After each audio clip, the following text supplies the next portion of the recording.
I'm Al McFarlane. Welcome to Conversations with Al McFarlane.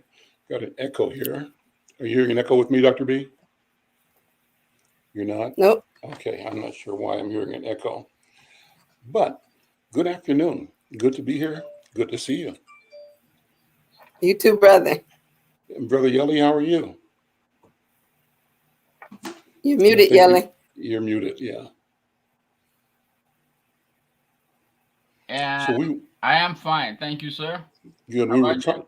I'm doing well. I'm doing well. Thank you for being here. Friday is our healing circle. We were trying to reestablish our connection with our national link, the National Newspaper Publishers Association, Black Press USA. We were not successful yet, so we might want to just, as you suggested, Dr. B, hold off this discussion, and come back next week and have our local and national link organized to do that. Would that be okay with you, Dr. B? It's perfectly okay with me. And How so about what you, what I Yelling? I'm fine. so Whichever what I way. want to do though is that we just finished another program that's related to this with the Northside Urban Coalition, and I believe that it's queued up and ready to go. We're going to play that one after this live show.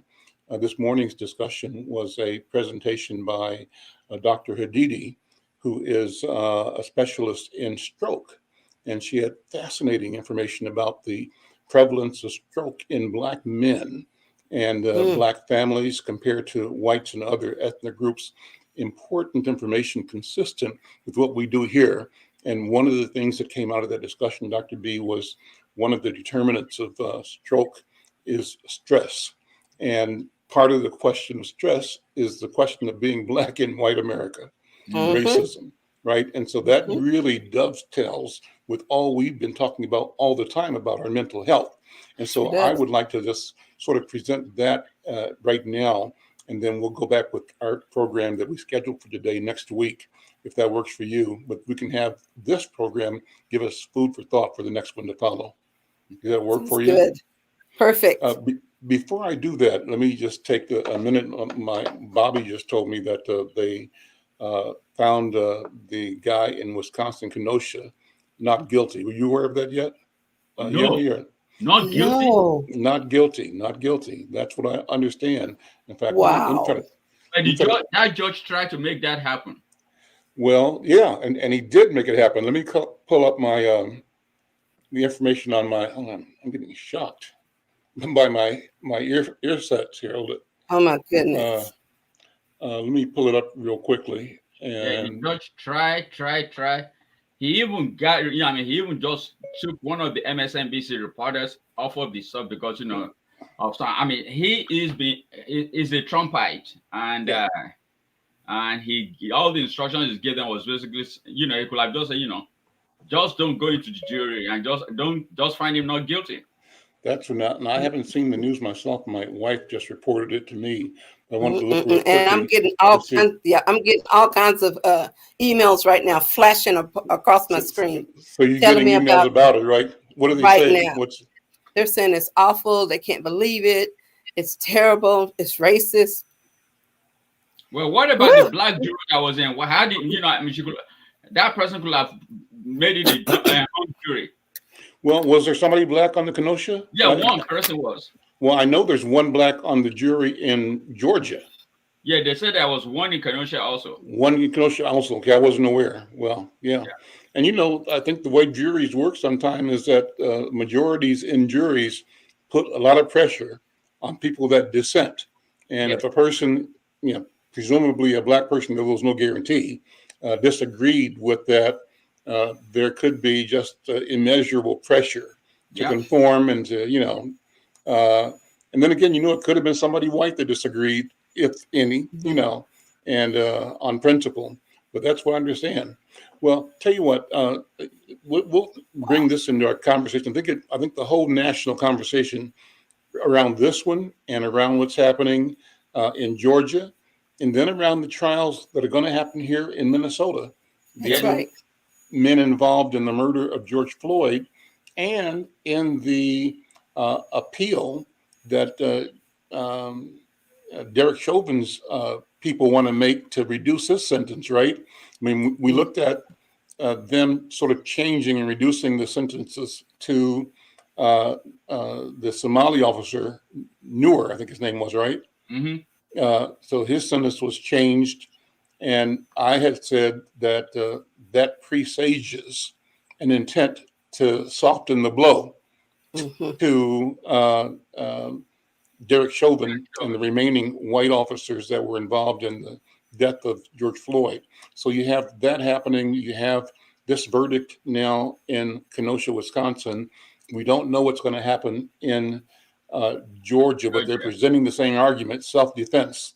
You know, they hunted this guy down, but they're saying that he's the one that assaulted them, and therefore they killed him in self-defense. But the conditioning of the public is to accept this kind of behavior, and I think that's kind of dangerous. But I think we should talk about that as we go down the road. Yeah, but it really is. Guns also and start killing everybody else that disagrees with them. Yeah, and I think the real issue, this kind of links back into when we were talking about Judge Cahill. There's something wrong with accepting or denying black pain, right? But accepting white pain. Yes. So white boy cries on the show. I mean, at the judge's chamber and in the courthouse, he cries and says he's sorry and he was really being bullied. But a black man says that they say he's being sociopathic. He really doesn't mean it. He's not showing enough remorse. And then he gets a stiff sentence. It's no way somebody walking around bringing a weapon as if they're a police officer, knowing that the intention is to shoot people with that weapon. That's premeditated. And he did it. And then, but I guess it's because he did shoot white people. I don't know if he shot any black person. And so somehow everybody that got killed were white. But then that doesn't matter. You know what I mean? He came there to kill people, white or black or pink or yellow. It's irrelevant. Yeah. I know that when I heard about it, and then I read some things within the last couple of weeks, and they said that he was there to provide medical assistance to some people. And I'm thinking to myself, this is a 17-year-old that doesn't have medical training with a rifle in the middle of the street where there's a protest. And then he kills these people. And I'm thinking, it seems like there's these excuses for what he's doing. Doesn't make any sense. Yep. So, yeah. I don't know whether you can hear the cat in the background, but really, the cat's getting ready to go to the vet. So, okay. Well, Oliver, we're going to postpone today's show because we're trying to get our connection to national restored. The link is not going. But what we're going to do is replay an interview I did this morning with a Dr. Hadidi, who is with the Minnesota Heart Institute, I believe it is, talking about the question and prevalence of stroke in Black people, Black men in particular. And it was a great conversation. And then we're going to come back with the Healing Circle next week. Okay. So thank you for being here. And AZ, if you can you put up the other program now? And everybody, thank you so much. Okay, see you next week. See you next week. Everyone. Bye. And thank you all for being here. Thank you for your commitment to community, to the health of our community, to resolving challenging issues that we face as a community. We want to begin today with a special presentation by Dr. Nilofer Hadidi. Let me see if I say it right. Nilofer Niakosari Hadidi, PhD. Is that correct, Dr. Hadidi? Close? Okay. Yes, thank you. Okay, so she's an associate professor tenured at the University of Minnesota Medical Center here in Minneapolis. She's a board-certified adult health clinical nurse specialist and a fellow of American Heart Association.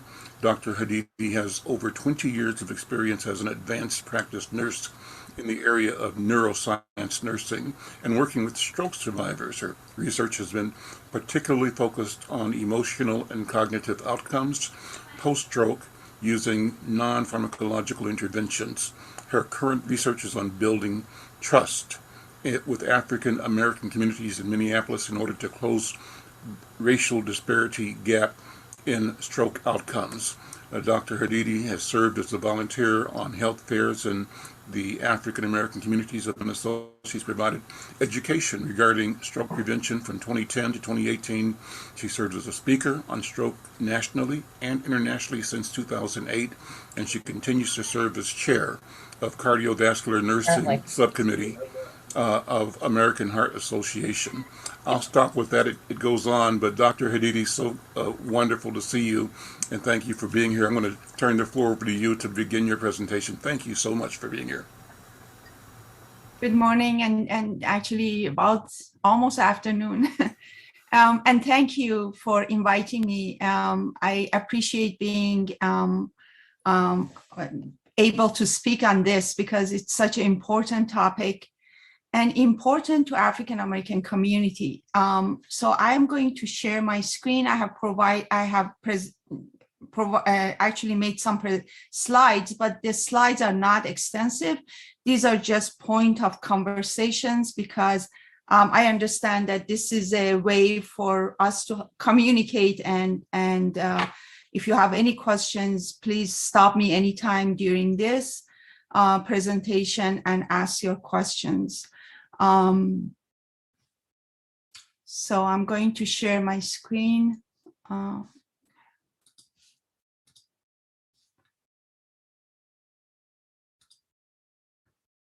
Okay.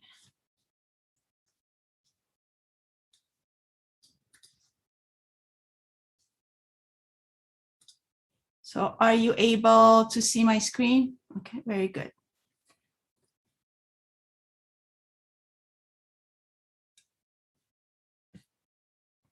So as you see, the project we are working on with the community is titled Building Trust and Reducing Stroke Burden in African American Communities.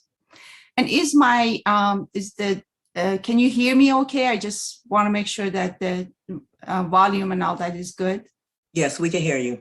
Thank you. So first, let's just talk about what stroke is, because one of the things that we have noticed in our focus groups with the community that there is some confusion about what is stroke and what is heart attack. You know, people often confuse the two. So stroke is when there is a disruption of blood flow to the brain. Now, this disruption can be two types. So basically strokes are two types. Either they are ischemic, meaning that there is a clot formed. So as you see here, there's a clot here. Anoxia means lack of oxygen. So there's lack of oxygen to the part of the brain. And as there is lack of oxygen, a clot forms. And therefore, what we get is that parts of the brain start to die.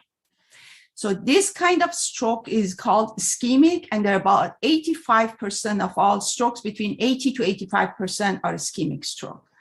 And then we have this kind, which is hemorrhagic, meaning that the clot that is formed, it bursts.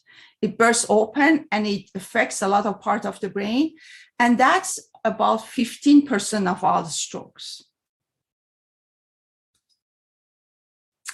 So one of the things we usually go by, and American Heart Association goes by, is by acronym FAST. So FAST, F stands for face drooping. So these are the signs that you can, when you see in somebody, you call 911. So you see part of the face or side of the face is drooping or drooling. A is for arms. So there is a weakness in arms. So meaning that if you ask them to squeeze your arm, you know, one side is weaker. If you ask them to bring up their arm, one side kind of falls down. S is for speech. You have difficulty with speech. Also, there may be some confusion with it, but also there's speech with them, kind of, you can't make sense of what they're saying. And T is for time, meaning that every second, every minute counts that you notify and call 911 so that the patient gets to the hospital to get the proper care. Because strokes, especially if this ischemic kind, they are able to do a lot of things about it to use a clot busting drug to open up the clot. So this is fast, is something we say, always remember, if you see these signs, call 911.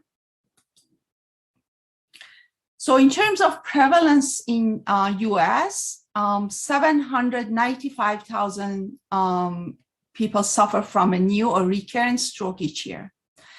Every 40 seconds, someone dies from stroke. And every 3 to 4 minutes, someone dies from stroke. So every 40 seconds, someone has a stroke. Every 3 to 4 minutes, someone dies from a stroke. And it is major cause of disability worldwide. In US, 4 million stroke survivors currently live. So let's talk about the prevalence in African Americans. In African Americans, they're 50% more likely to have stroke. So make that so double as much as white counterparts. Black men are 70% more likely to die from a stroke as compared to non-Hispanic whites. These numbers are staggering. I mean, I just look at the data here from 2008 to 2018. And even though we decreased the number of stroke, I mean, in US, the mortality rate decreased, but still look at African-American rate of stroke, 45% more likely to die from a stroke than white. So these are mortality rates, okay? So that's followed by non-Hispanic whites, American Indians, Hispanics, and then Asian Islanders.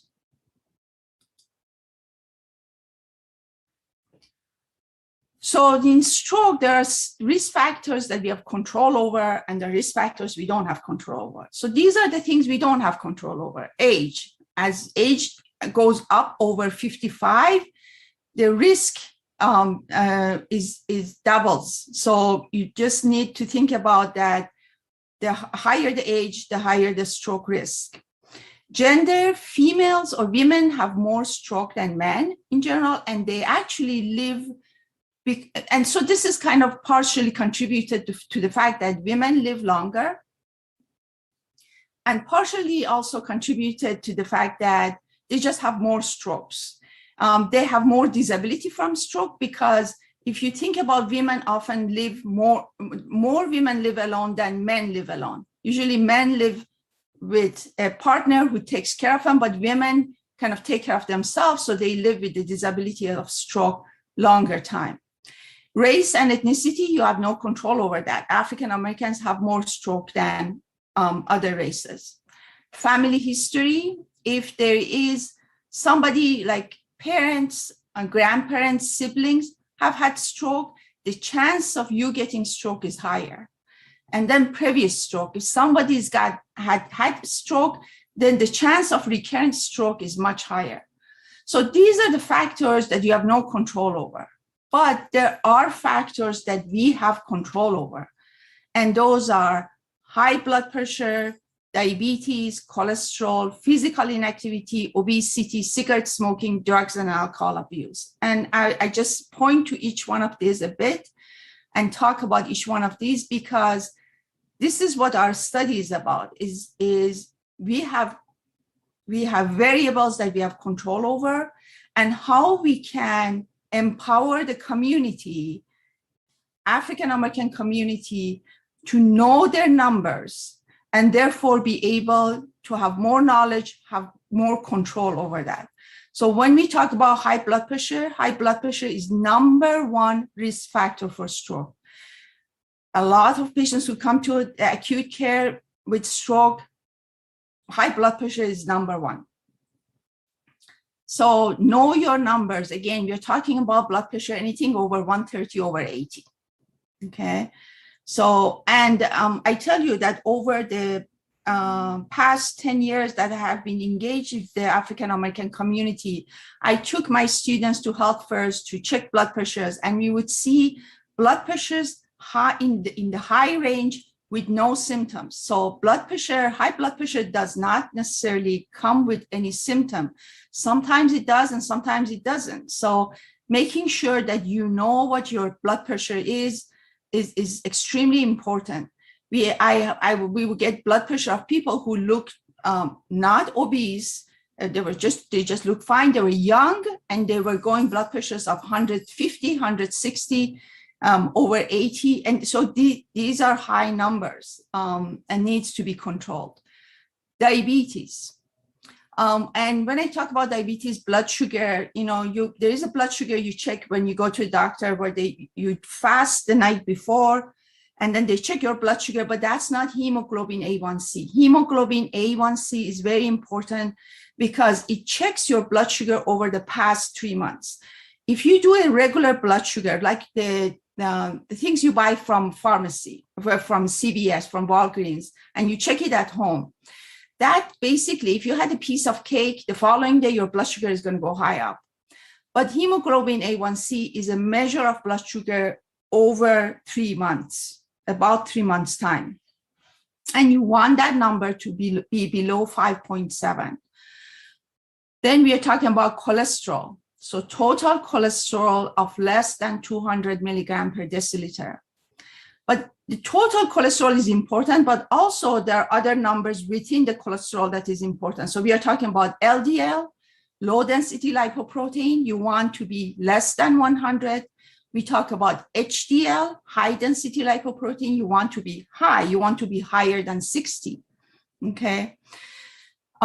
So how I remember this is that L stands for lazy. You want that number to be low. And H stands for happy, so you want that number to be high. So HDL and LDL.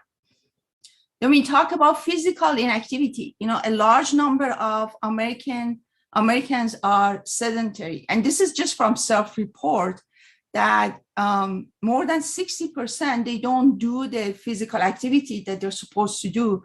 And when we talk about what is the amount, and there's different literature. I mean, American Heart Association says, walk at least 30 minutes a day. And when you say walk vigorously, meaning to a point that you have a hard time carrying on a conversation. So at least 30 minutes a day, every day, okay? I mean, there are other things within physical activity, which like strength training, that's important, building muscles. As we age, we lose muscles, our muscles atrophy, and we need to keep that up. And how do we do that? By getting some dumbbells and doing weight training. Weight training is very important. Things like Pilates, that uses your body weight to do training, to kind of like you do certain exercises that you use your own body weight, which is very good. And that's part of a strength training. There is use of dumbbells for strength training. There's resistant loops, or the things that you can buy, the resistant loops that you can use in your, with your legs or with your arms and build that muscle. Then we're talking about overweight and obesity, and that is generally body mass index above 25, 30. You don't want it to be over 30 because then your chance of stroke is much higher. Cigarette smoking, we had conversation in our focus group about how cigarette smoking has been so much associated with cancer, but not with stroke. It's actually very much associated with stroke. Cigarette smoking increases blood pressure. It changes the viscosity of the blood, and it changes the walls of the blood vessels where it's thicker, and therefore blood has to push harder through these vessels and forms clot. And the clot goes to the brain and causes stroke. Then we have drug and alcohol abuse. That is a major factor. When we talk about, let's talk about alcohol. For women, they say not more than 1 drink a day. For men, not more than 2 drinks a day. That's kind of just a guideline. With drugs, illicit drugs, especially things like cocaine, they increase blood pressure. They also cause bleeding in the brain.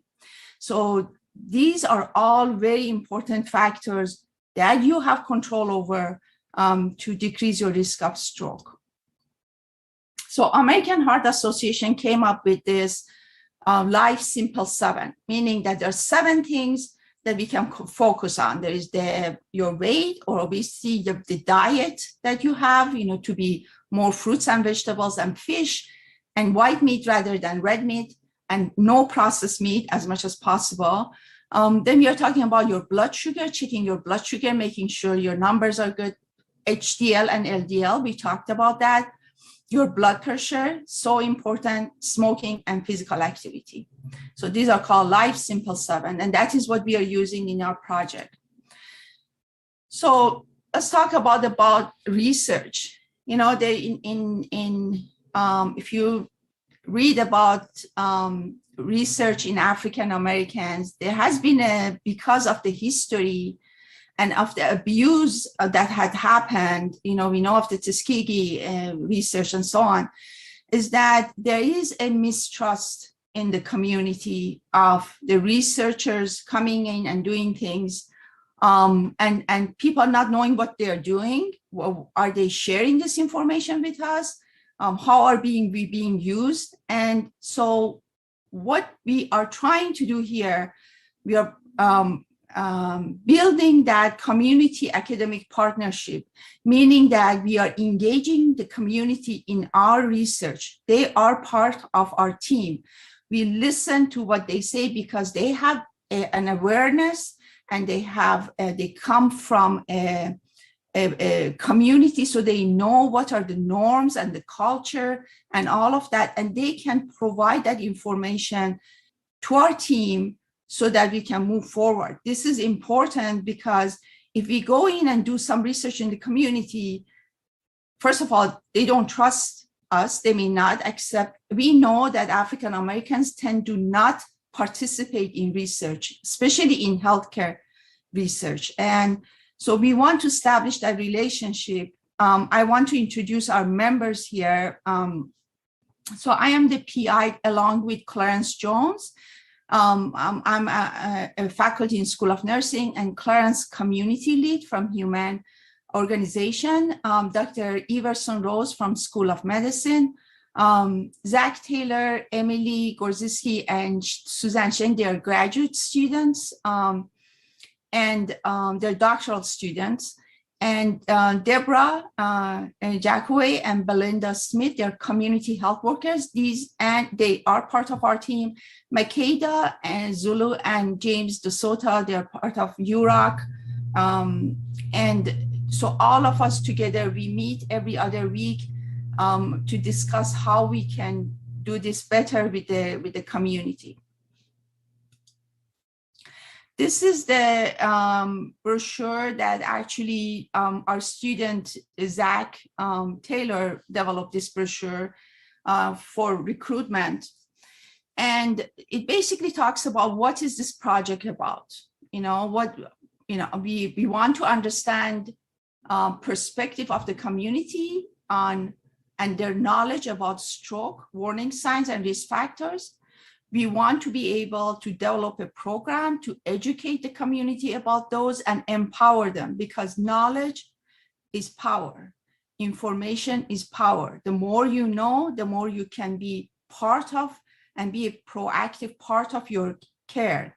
And so we are looking for African Americans 35 years and older, and the age, because we know that stroke happens more and more in younger age in African Americans. In fact, in the focus groups that we have had, we know pretty much every focus group, someone said, oh, my brother, my mother, or my sister, or my cousin had stroke. When I asked what age they were, I hear 30s, 40s, 50s, okay, not 70s and 80s. And so we want to get everybody involved, age 35 and older, who live in North or South Minneapolis, who will need access to Zoom. Now, we have had actually a in-person session as well. So we are trying to really reach out to the community, whatever works for them. but it is easier through computer, because when we meet in person, because they are masked, people are masked, and when they talk, it's hard to hear them. It might be easier we just thought that the computer or the virtual format is easier to do. And what we are going to ask you if you participate in this study, first of all, the participants have to be African Americans, need to be 35 years of age and older. And what we are going to ask you is to do a number of surveys. Basically, we ask you, what do you know about stroke, warning signs? What do you know about stroke risk factors? How do you like the information to be communicated to you? Like, how do you, what kind of source of information do you trust? Do you want flyers? Do you want, radio talk? What is the format of that information? Once you complete that survey, you also need to do consent and HIPAA, and those are part of our research. We need to do that. Consent, basically, it says that you are consenting to be part of this research. We are not going to use any part of your personal information, like your name, your date of birth, or any medical information as identified by you, but we will share that as a whole. So for example, we can say that 30% were male or 50% were educated, high school, this kind of sharing. And then what will be with the first phase, we are almost done with this first phase. We have focus groups, we call it community listening circles. We get together through Zoom or in person, and we talk about that. We have a conversation about what is stroke, what do you know, what are the factors. And we have had already 5 of those sessions. We probably have a few more. Is this voluntary? Of course, this is very voluntary. You can participate, or, we will compensate by just a way to say thank you by a $40 prepaid debit card. And this is just basically the flyer. This is the first phase. So I'm going to talk a bit about the second phase also. So the first phase, we just get these community listening circles. We get our information. We analyze the data to see what are the things that community is telling us and how do we move forward. And then with the second phase, we deliver education on reducing risk factors, meaning we will have sessions specific to, for example, your blood sugar, diabetes, obesity, exercise, smoking. And we have these sessions tailored, and we get community, we provide that education to the community. This is just to empower the community to be part of their own healthcare. And so with that, I think this is my last slide. With that, I stop sharing, and I'm happy to take any questions. Thank you for the presentation, Dr. Hadidi. That was really excellent. Great information. Means a lot to me personally. I'll be the kind of person you talked about who say that my sister died from a stroke. And so my family is one that I am personally and have experienced obesity and have had heart issues. And the question of the stroke is something that I have to pay attention to as well. But I know a lot of people in my family and in my community have the same either concern, but most often lack of information, lack of clarity, and I think that the more we can hear, you describe both ways to be aware and how to respond, the better. I think it's wonderful, and I'll probably call you about signing up for the research personally, because I think it's something that I could do and should do. Diana, you have a question or comment? Yeah, unmute. Yeah. Yeah, I got a question for Dr. H. I just lost someone Monday to a stroke, but at the same time she had an aneurysm. Can you talk a little bit more about how this aneurysm forms with this stroke? Because my mom died from a stroke and an aneurysm many years ago. So like you, Al, I'm kind of curious about because it's in my family. You know what I mean? Yeah. So aneurysms are different than stroke. The stroke, we talk about the two type aneurysm. There is actually, it could be a clot. And sometimes what they do is that once they know, depends on where it is, and they can manage that. And sometimes, I have seen people who had aneurysm, they say, really, we can't do anything about it. Make sure that you're not under stress. Stress is one of the factors that really contribute to stroke. And so, and there are people actually with aneurysm that they don't know they have it, right? And so there are ways, they're called clipping the aneurysm. I'm not the expert on aneurysms, but there are ways to manage that. So if somebody knows that, or they're experiencing some symptoms, there may be headache, that doesn't go away. In fact, one of the signs with stroke is, some people say, is the worst headache of my life. And people who have had aneurysm, they also express that. So it's important to get that managed. Now, sometimes they can do something, but sometimes they can't. But as long as that person knows that this exists, and there needs to be medical attention. But I also have seen individuals who had aneurysm, they were able to clip it successfully, and it was just fine. Yeah, that reminded me when you said worst headache of my life. My another sister just recently went through a situation. She's the caretaker for our mother, who is 95 and with dementia and Alzheimer's.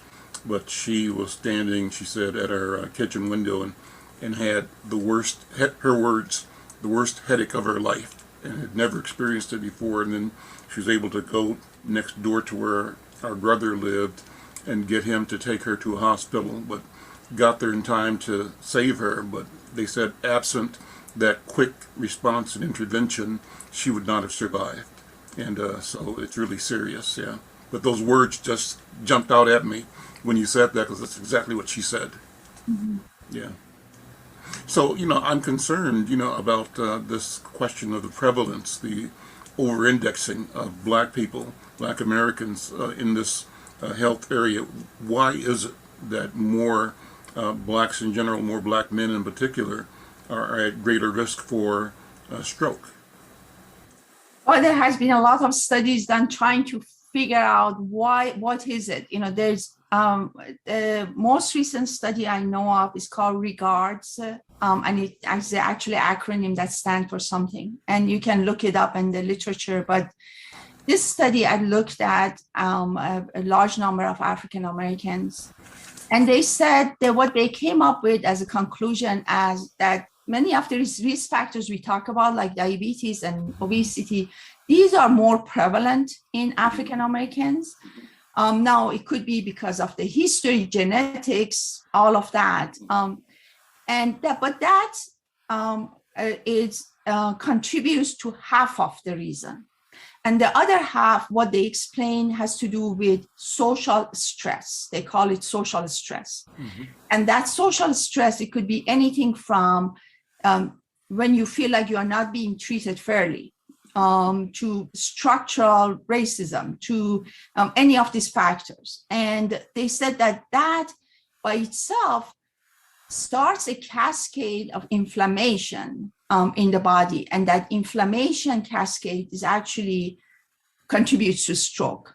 We know that inflammation contributes to a lot of chronic diseases, heart disease, cancer, and that they link that to that feeling of not being treated fairly. Okay. So, Al, this is Clarence. Mm-hmm. Thank you, Dr. Hadidi, because I really appreciate it. One of the reasons why I was so excited when Diana asked to find somebody around stroke. So this is Diana did this one, was that I could recommend Dr. Hadidi really quickly, because Dr. Hadidi has a long history of working in a community around this issue, and very credible. But one of the things why I wanted this to, why I was interested in being a part of this project was because we were going to have this conversation and we were going to have information disseminated that reflects this conversation and reflects options for people to have. One of the things, and I'm not going to talk a lot about this, but the conversations have been very, very rich. But there's a difference in understanding about strokes between old folks and young folks. Okay, there's I shouldn't say a whole different thing, but there's some real understanding issues around that. And so one of the things that we hope that will come out of this is that, and we're going to be trying to get together a group of just young people to talk about this issue, but to figure out what is the language, what is the information that people really need in order to make an informed decision about this. So that's really why I'm excited about this. And as you can see, we did make sure that we had community members as a part of this project. Clarence, I'm curious as to what is that distinction of how younger and older Black people look at the question of stroke. What is that difference? How would you describe it? So, can I just jump in here? Because we haven't completed our data analysis. I think we kind of need to hold on to that, and we don't want to. If we get another group, we don't want to guide them in one way or another.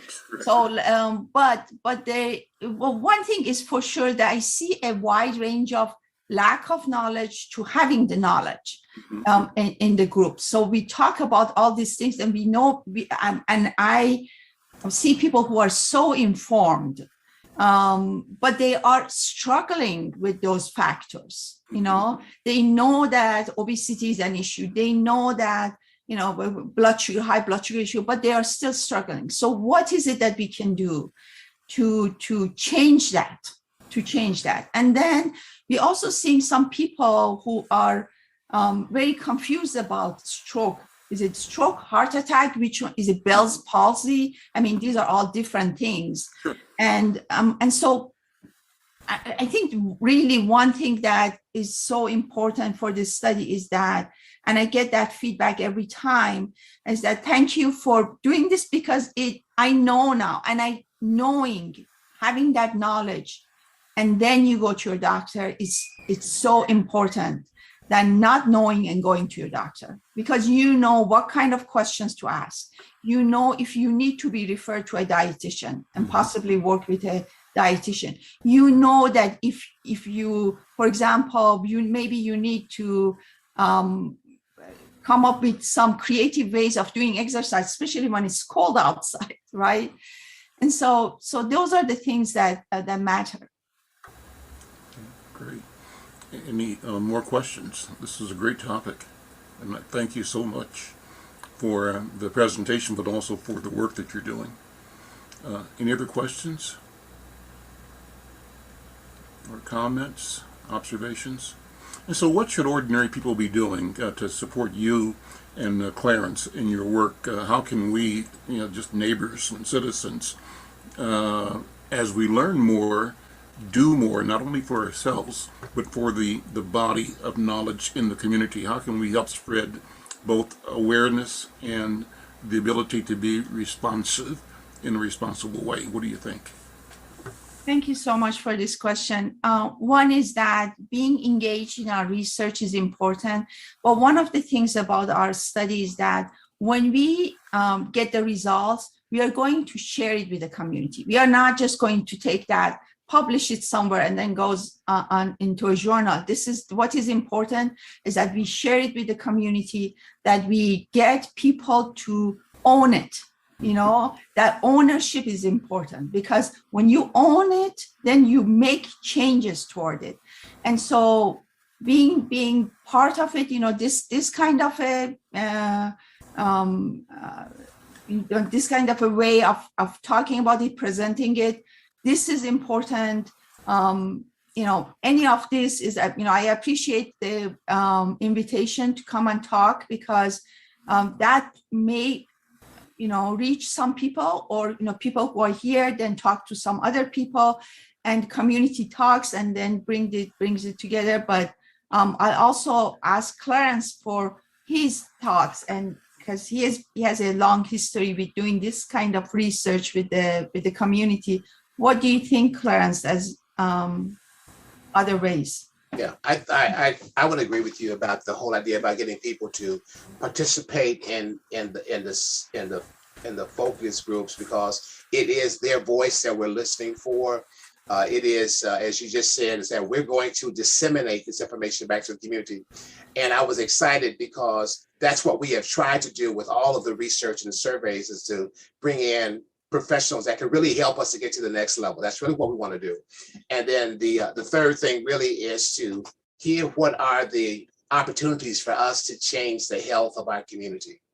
And Al, the other part too is what you're doing, and Diana, what you're doing is to give us the forum where we can bring these subject matter experts in, and let the community ask them questions. I mean, we talk about this sometimes openly, sometimes we talk about it quietly, but we know that these are the issues that people are struggling with. So why not utilize the insight and this conversation to give people the permission to ask what they need to ask?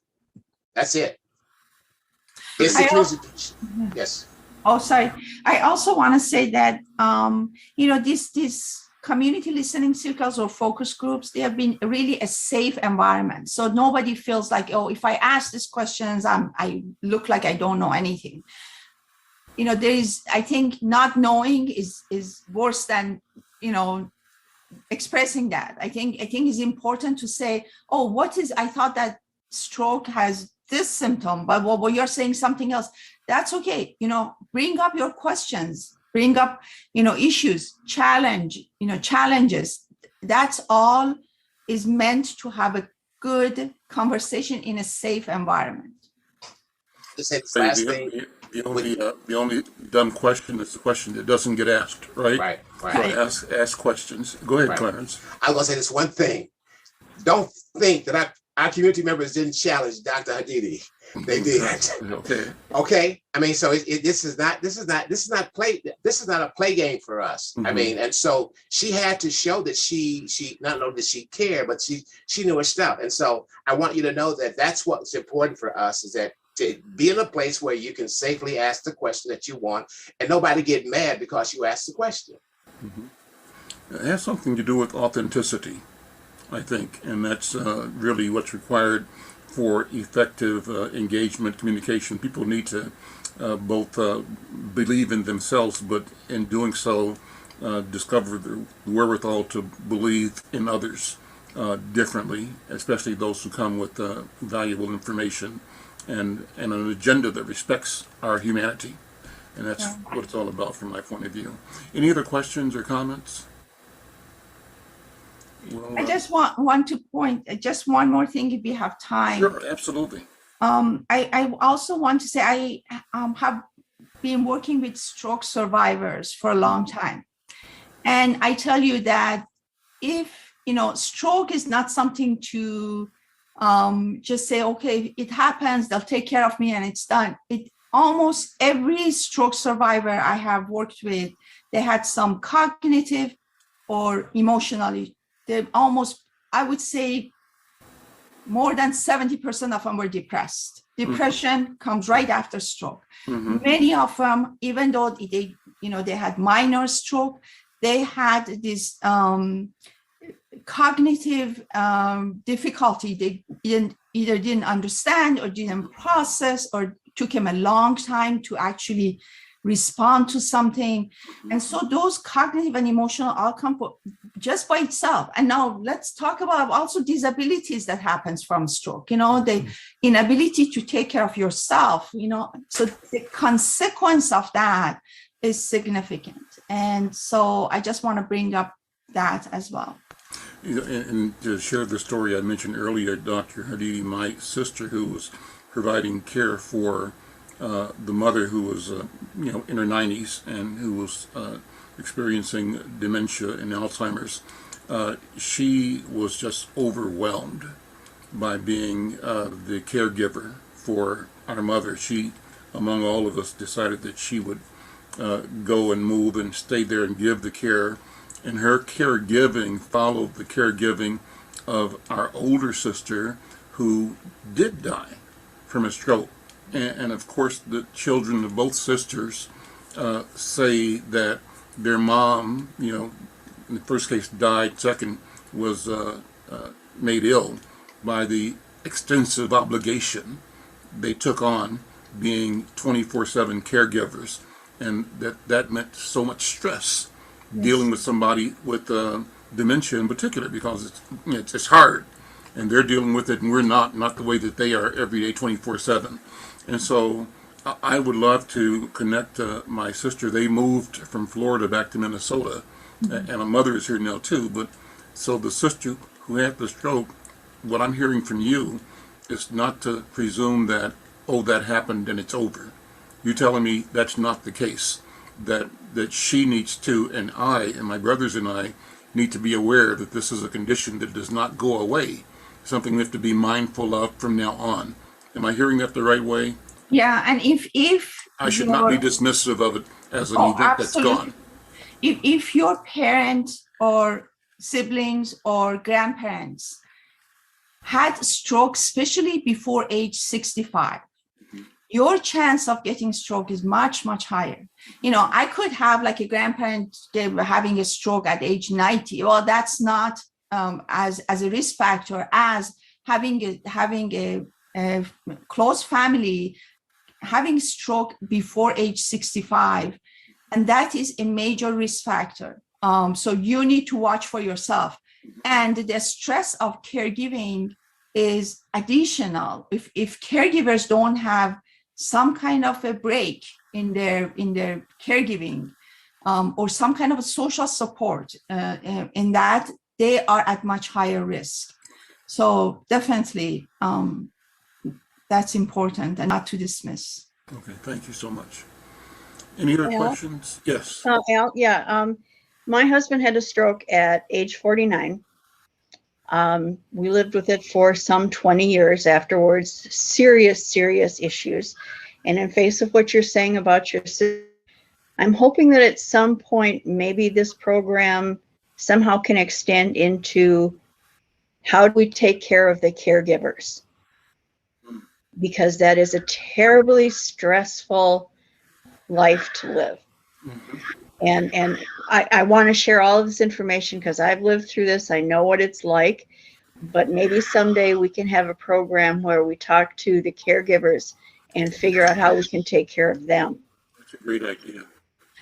That is so important. And what I want to bring up is that we did a study a few years ago with stroke survivors and their caregivers.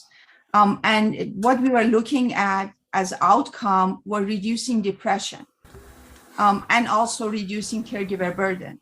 So we enrolled them in a study where one group got stroke education and the other group got a therapy called problem-solving therapy.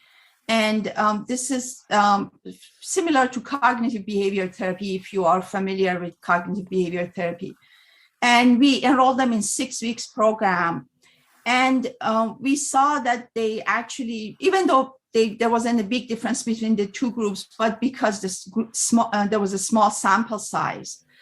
But we saw that they were, when we interviewed them at the end, they were really happy with the outcome.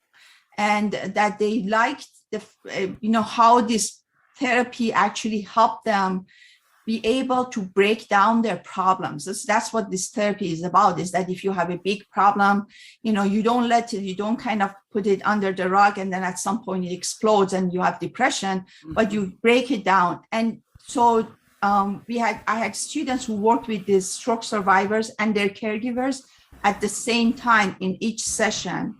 And they would work with them to actually resolve some of the issues that they were having. So I'm just trying to say that there are programs. We have done a small study on that, and it has shown to be helpful.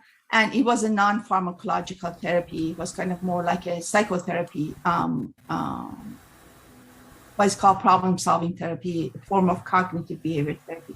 I think what you are saying is very important in terms of not forgetting about caregivers, because they can get burned out and a major source of stress for them.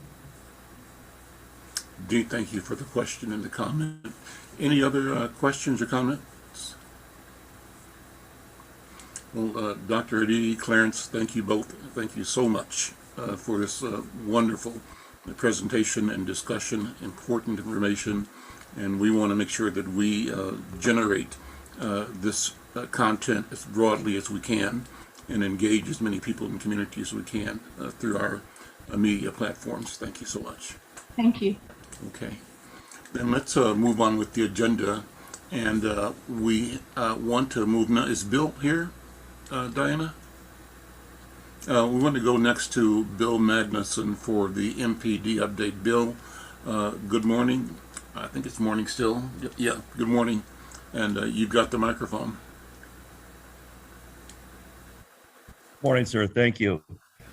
So thus, for the update, what I did is I combined the stats for the entire precinct wide for starting January 1st to yesterday and went with that. So for homicides in the 4th precinct, year to date, 39 rapes, we're at 65. Robberies were at 344. Aggravated assaults were at 1,079. 260 of those which are domestic related to aggravated assaults. Burglary, we have 320 precinct wide, and thefts, we have 1,097. Auto thefts, we're at 604. Arson, we're at 45, for a total of 3,593 Part 1 crimes. And then I went back and I looked at 2020, January 1st to November 30th, and we're at 36 homicides last year for the up till November. We're at 39 this year. Rapes, we had 113. We're at 65 this year. Robberies, we had 324 last year. We're at 344 this year. The biggest increase, I think, in robberies are going to be the carjackings that we're hearing so much about, and that's going to be citywide, not just concentrated to the 4th precinct. And then aggravated assaults, we had 1,174 last year. And burglaries, we had 442.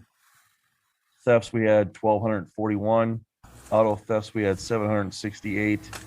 Arson, we had 54, for a total of 4,152 Part 1 crimes last year to the November, end of November.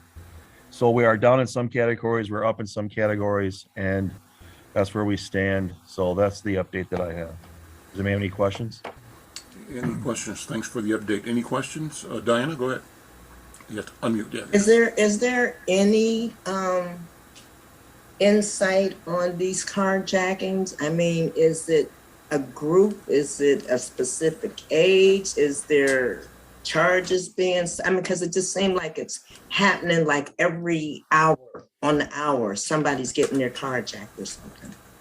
Yeah, Diane, that's a good question. And we do have it narrowed down. For the most part, the majority of them are being contributed by anywhere juveniles or young adults. We've made some arrests in some of them. Unfortunately, with the juveniles, they are basically just led back out and back to their parents' house. And so, and then in some instances, they have committed more crimes or more other carjackings. That's an unfortunate, aspect of this.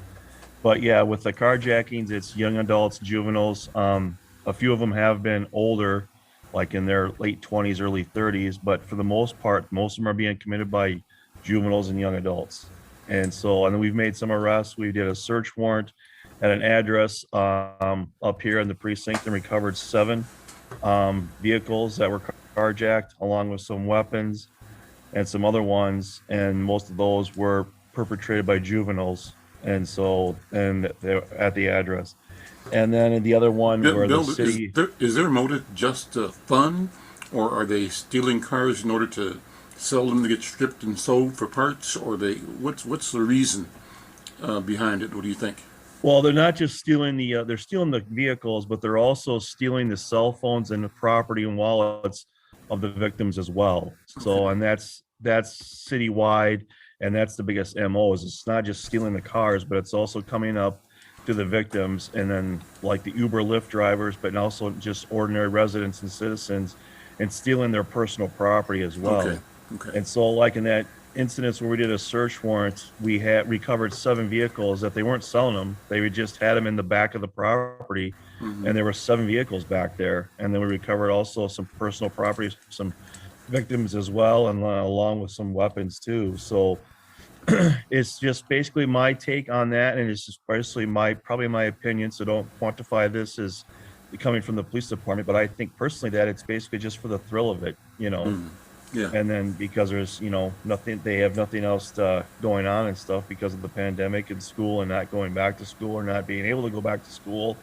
So whatever the case may be, but I think most of it is just because of the thrill. And you saw in the news last week when they interviewed one of the victims, and she said that they obviously there was no panic or anything like that. They knew exactly what they're doing, so they've got it down to the fact where they're pretty confident in their abilities, unfortunately. But like I said, we have made some arrests, and in some instances, those there's still being charges are still pending, but they're not always held, and they're, you know, back on the streets. Okay. Any more questions? Okay, Bill, thank you again. Again, thank you for your service. Thanks to all of your colleagues at the precinct. I don't know if this is appropriate or not, but I'll just say that I'm glad that the question number 2 failed. I think it's a vote of confidence for our police department and for the leadership. I'm not sure how the rank and file feel about it. They feel validated, supported.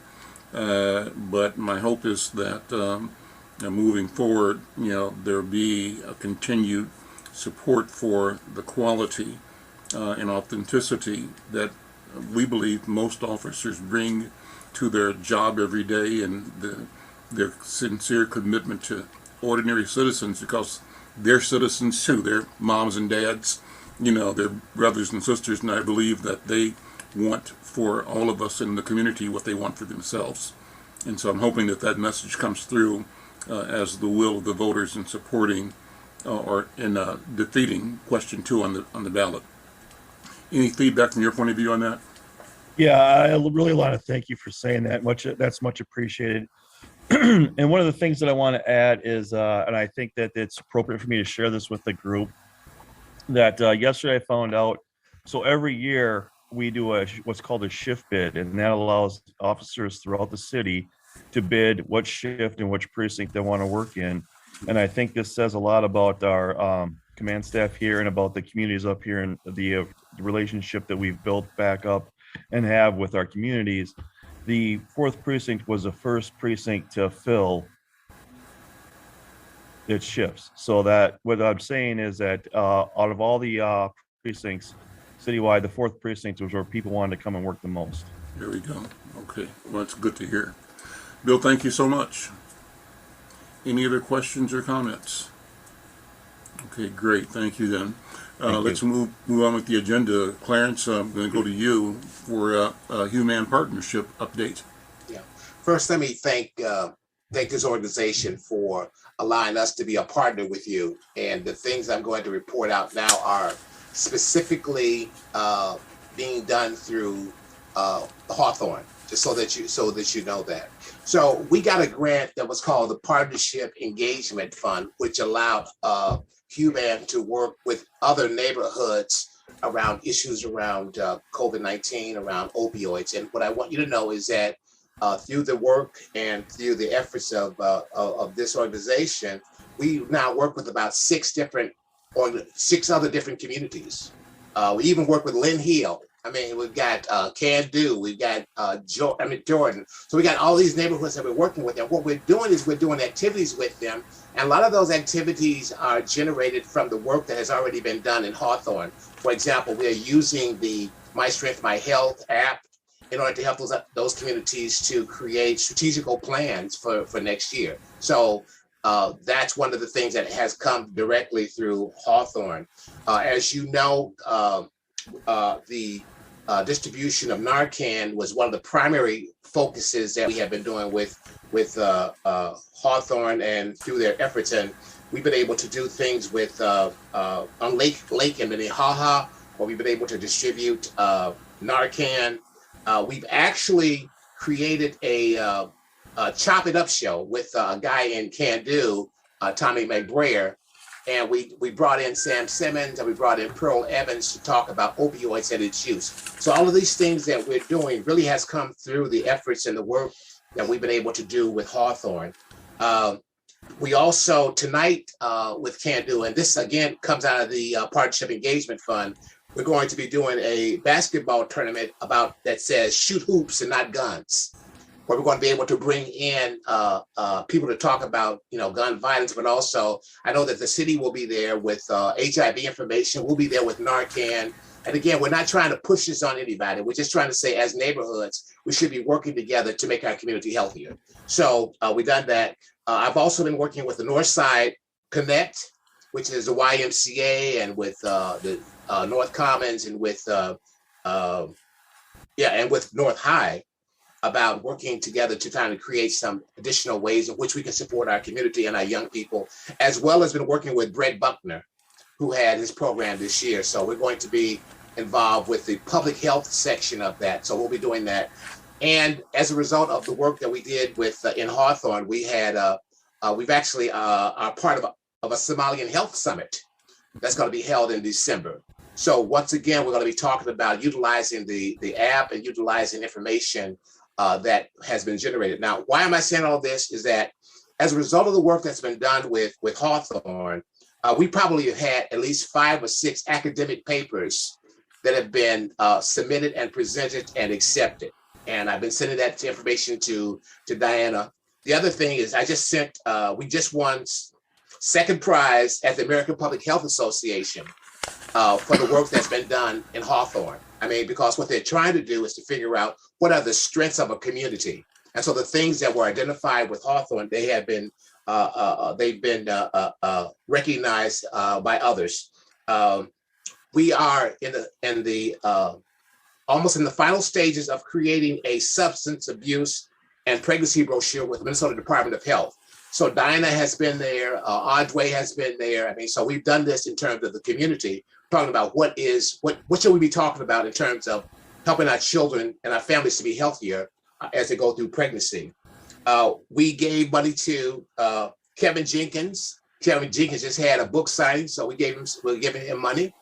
And then we gave $1,000 to KMOJ for their radiothon, which came out of the Partnership Engagement Fund.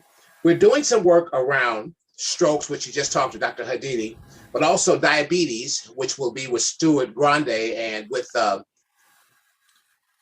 Stuart Grande. I think he's been talking to Diana. So we're going to be talking about diabetes.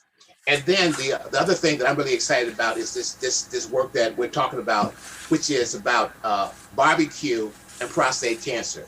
Mm-hmm. We're going to take a look at food and how that might be affecting the community around prostate cancer. So, and I just right before we got on this program, Metro State wants to bring student nurses into the community for whatever project that might be, for a project to work with the community. So we have all these people that want to work with Hawthorne. And so I just want you to know that it's only been because of your willingness to do it that we've been able to make this kind of effect. And we make sure that Hawthorne gets the credit. Just so you know. All right, Clarence. Thank you, man. Great report. Great work. It's exciting. It's really exciting to get the updates as well. Yeah. And those are great points for all of us to carry forward. Any questions or comments for Clarence? Diana, go ahead. I just want to say thank you to everybody that's here today. I know it's the day people are ready for the holidays, and this is an important subject. So I think that we need to have a part 2 of this, because this was a very, very robust conversation. Mm-hmm. I learned a lot about strokes that I didn't know. Mm-hmm. I agree, and I really agree with what Dee was saying about caregivers for people that and the escalation of stroke possibility for those who are burdened as caregivers, and for those who are giving care to people who are stroke experience or stroke victims. So great. Well, any other questions or comments? I'm going to save people some time and have us all go on our day. This has been a great presentation, a great meeting. Diana, thank you for your leadership and your service, and to all the partners in the Northside Urban Coalition. Thank you, one and all.